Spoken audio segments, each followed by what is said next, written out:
अब हमारा है next method, that is income method. Value added method हम लोगों ने किया था और उसके न्यूमेरिकल्स देखे थे। Now see income method. Income method में क्या होता है कि एनडीपी एफसी हम कैलकुलेट करते हैं। इनकम मेथड में हम ये देखते हैं कि पूरे इकोनॉमी में हमारे पास इनकम कहाँ कहाँ से आ रहा है। तो इनकम मेथड में हम निकालते हैं एनडीपी एफसी, जिसको कहते हैं net domestic product at factor cost. Net domestic product at factor cost मतलब हमारे डोमेस्टिक टेरिटरी के अंदर कितना पैसा कमा रहे हैं लोग, कैसे कमाते हैं देखिए। तो यहाँ पर क्या होता है, net domestic product at factor cost में कंपनसेशन ऑफ एम्प्लॉयज़, मतलब जो लोग जॉब कर रहे होते हैं उन एम्प्लॉयज़ को जो कॉम्पनसेशन मिलता है वो, प्लस ऑपरेटिंग सरप्लस और प्लस मिक्स्ड इनकम।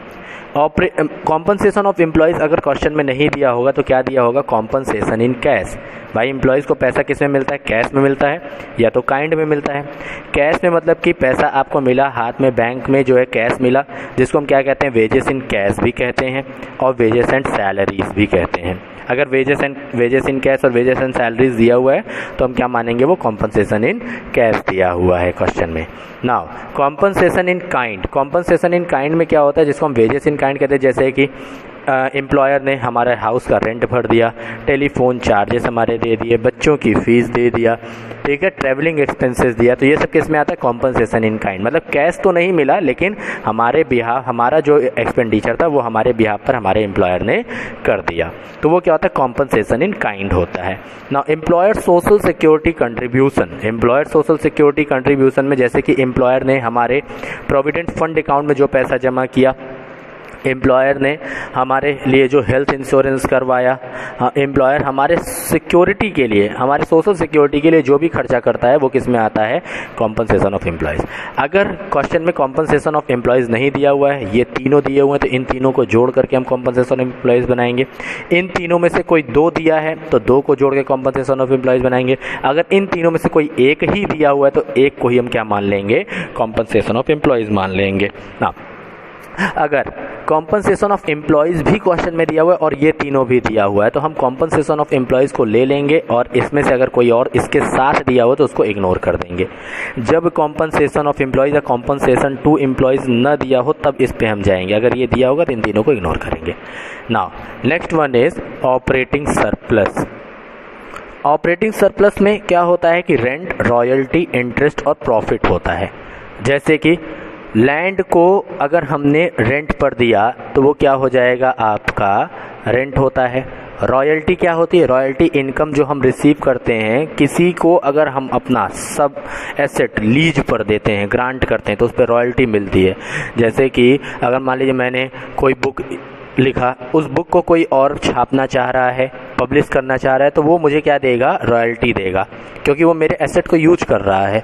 कोई अगर मान लीजिए मेरा लैंड है, मेरे लैंड पर अंदर क्रूड ऑयल निकला और मैंने उसको लीज पर दे दिया, तो जितना क्रूड ऑयल वो निकालेगा उस पर मुझे क्या मिलेगा, रॉयल्टी मिलेगा। रेंट, लैंड को जब भी हम क्या देते हैं, रेंट पर देते हैं। लैंड का जब भी कोई यूज़ करता है, ओनरशिप यूज करता है उसका, तो उस पे मिलने वाला इनकम क्या होता है, रेंट होता है। ठीक है, उस पे क्या होता है, रेंट होता है। तो रेंट और रॉयल्टी किस में आती है, आपकी ऑपरेटिंग सरप्लस में। नाउ इंटरेस्ट जो होता है, अमाउंट रिसीव होता है। भाई अगर मान लीजिए हमने lending funds to a productive unit, अगर किसी प्रोडक्टिव यूनिट को हमने क्या दिया है,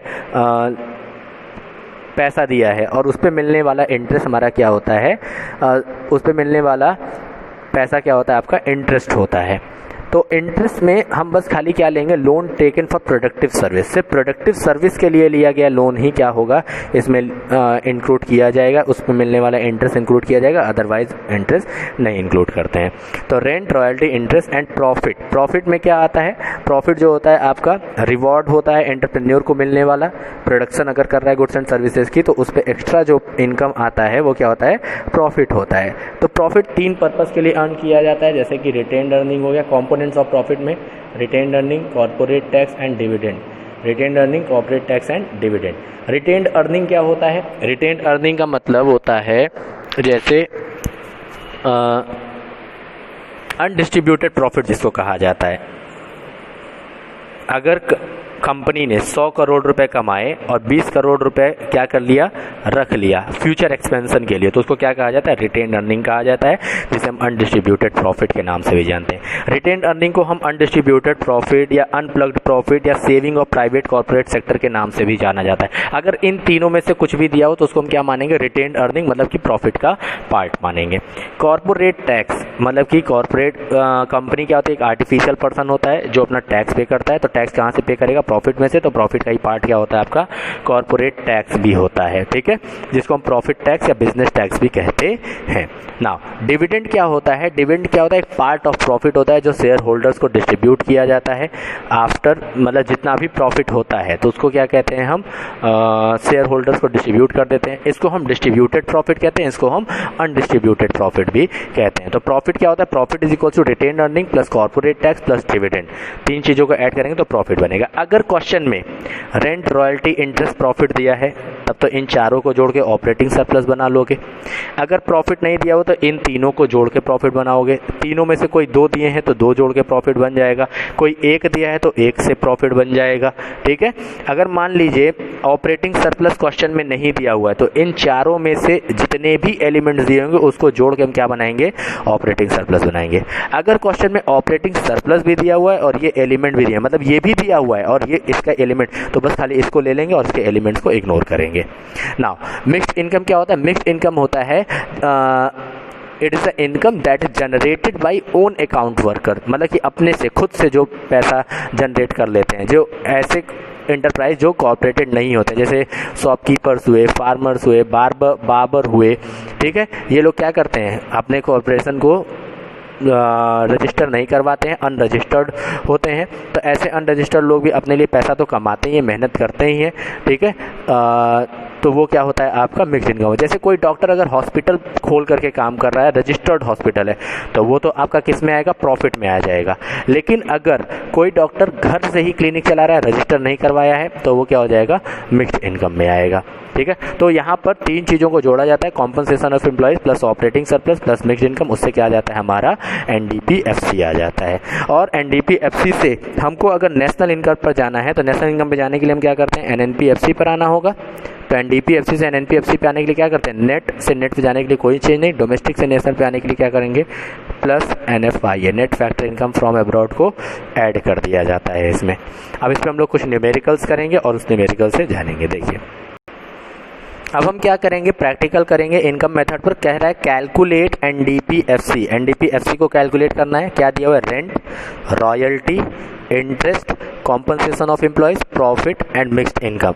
अभी हमने क्या जाना, अभी हमने जाना कि इनकम मेथड में क्या करते हैं, NDP-FC निकालने के लिए compensation of employees, operating surplus और मिक्स्ड इनकम को ऐड करते हैं। ऑपरेटिंग सरप्लस ना दिया हो तो rent, royalty, interest, profit add करते हैं। कॉम्पनसेशन ऑफ एम्प्लॉयज ना दिया हो तो compensation in cash, compensation in kind and employer social security contribution को ऐड किया जाता है। तो देखिए क्वेश्चन में क्या क्या दिया हुआ है, रेंट दिया हुआ है, रॉयल्टी दी हुई है, इंटरेस्ट दिया हुआ है, कॉम्पनसेशन ऑफ एम्प्लॉयज, प्रॉफिट और मिक्स्ड इनकम दिया। मतलब कि रेंट, रॉयल्टी, इंटरेस्ट और प्रॉफिट को जोड़ेंगे तो क्या बनेगा, rent, royalty, interest, profit. Rent को, रॉयल्टी को, इंटरेस्ट को, प्रॉफिट जोड़ेंगे तो operating surplus, compensation of employees और मिक्स्ड इनकम, इन तीनों को जोड़ करके हम क्या बना लेंगे, NDP-FC बनाएंगे। देखिए इसका सॉल्यूशन हमें निकालना है NDP-FC, और NDP-FC क्वेश्चन क्या होता है, compensation to employees plus operating surplus plus mixed income. तो यहाँ कॉम्पनसेशन टू एम्प्लॉयज में क्या हो जाएगा आपका, कितना दिया हुआ है 1000 प्लस ऑपरेटिंग सरप्लस में रेंट कितना दिया हुआ है 400, rent 400 plus royalty 200 plus interest 500 plus profit जो है 500 दिया हुआ है।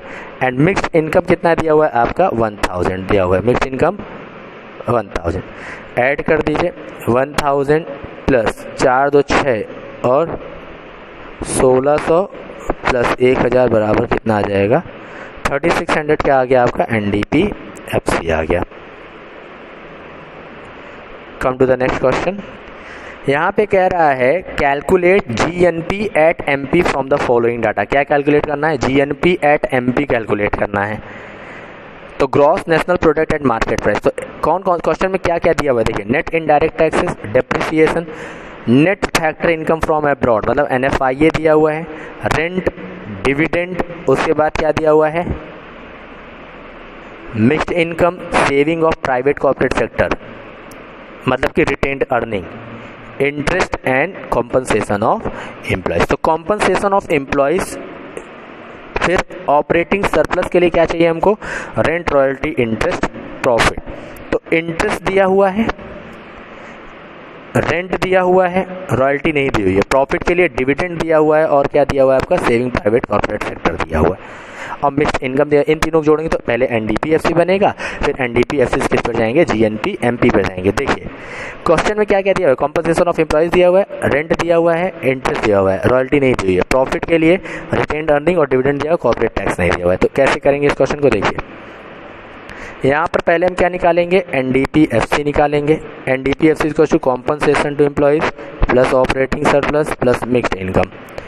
तो यहाँ पे कॉम्पनसेशन टू एम्प्लॉयज कितना दिया हुआ है, 100 दिया हुआ है, प्लस ऑपरेटिंग सरप्लस के लिए रेंट दिया हुआ है कितना, 1000 प्लस रॉयल्टी 0 है, ठीक है।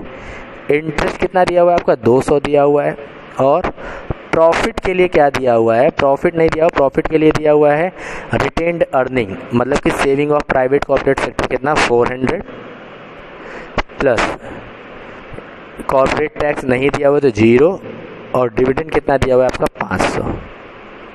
ये क्या हो गया, ये profit, rent, royalty, interest and profit. Mixed income दिया हुआ है 200, कितना हो जाएगा, 100 प्लस 1200 प्लस 500 900 प्लस 200 क्या हो जाएगा, 100 प्लस 1200 प्लस 900 2100 प्लस 200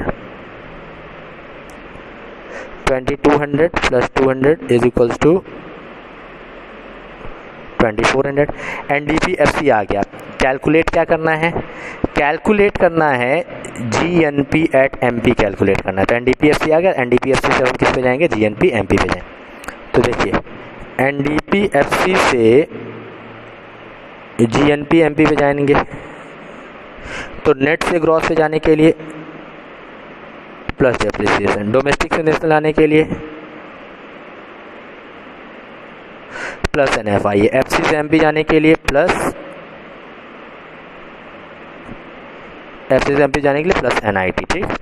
तो एनडीपीएफसी कितना आया आपका 2400 प्लस डेप्रिसिएशन क्वेश्चन में दिया हुआ है 400 plus net factor income from abroad दिया हुआ है कितना -20 प्लस एनआईटी कितना दिया हुआ है 900 दिया हुआ है। तो 2400 प्लस 400 2800 हो जाएगा।